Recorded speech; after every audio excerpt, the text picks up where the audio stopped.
പാറകൾ മേലെ ഒരു നെക്കിളി പോലെ കാണാമോലും പോകും മകളെ.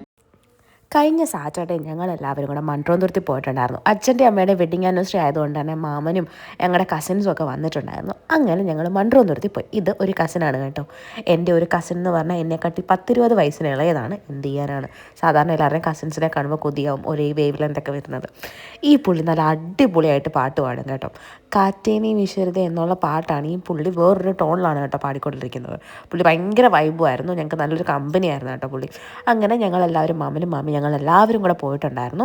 നല്ലൊരു ഈവനിങ് ആയിരുന്നു കേട്ടോ. ഞങ്ങളൊരു 3 മണിയൊക്കെ ആയപ്പോൾ പോയി 6 മണി 6:30 ആയപ്പോഴത്തേക്ക് ഞങ്ങൾ തിരിച്ചു വന്നിട്ടുണ്ടായിരുന്നു. ഇതെൻ്റെ ഒരു കുട്ടി കസിൻ, ഞാൻ മുമ്പേ പറഞ്ഞായിരുന്നു കേട്ടോ.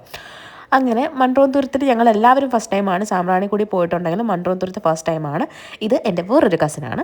ഞങ്ങൾ അത് കഴിഞ്ഞിട്ട് ചായ കുടിക്കാൻ കയറിയിട്ടുണ്ടായിരുന്നു. ഞാൻ കോഫിയും അവിടെ ഒരുപാട് സ്നാക്സ് ഉണ്ടായിരുന്നു. പക്ഷേ എനിക്ക് ഏറ്റവും ഇഷ്ടം, എൻ്റെ ഫേവറേറ്റ് മുട്ട ബജിയാണ്. എനിക്കെന്തോ മുട്ട ബജിയിൽ ആരോ കൂടെ തന്നെ തന്നിട്ടുണ്ടോ തോന്നുന്നു. എനിക്ക് ഒരുപാട് ഇഷ്ടമാണ്. എന്തൊക്കെ ഉണ്ടെന്ന് പറഞ്ഞാലും മുട്ട ബജി കണ്ടാൽ ഞാൻ അത് മാത്രമേ എടുക്കത്തുള്ളൂ കേട്ടോ. അതിനുശേഷം ഞങ്ങൾ പോകുന്ന വഴിക്കൊന്ന് ഐസ്ക്രീം കഴിച്ചിട്ടുണ്ടായിരുന്നു. എനിക്ക് ചോക്കോബാറാണ് ഫേവറേറ്റ്. ഇവർക്കൊക്കെ ഏത് കിട്ടിയാലും ഐസ്ക്രീം അവരെ ഏത് കാണാനും കഴിച്ചോളും. പക്ഷേ എൻ്റെ ഫേവറേറ്റ് ചോക്കോബാർ തന്നെയാണ്. എനിക്ക് ഭയങ്കര ഇഷ്ടമാണ്.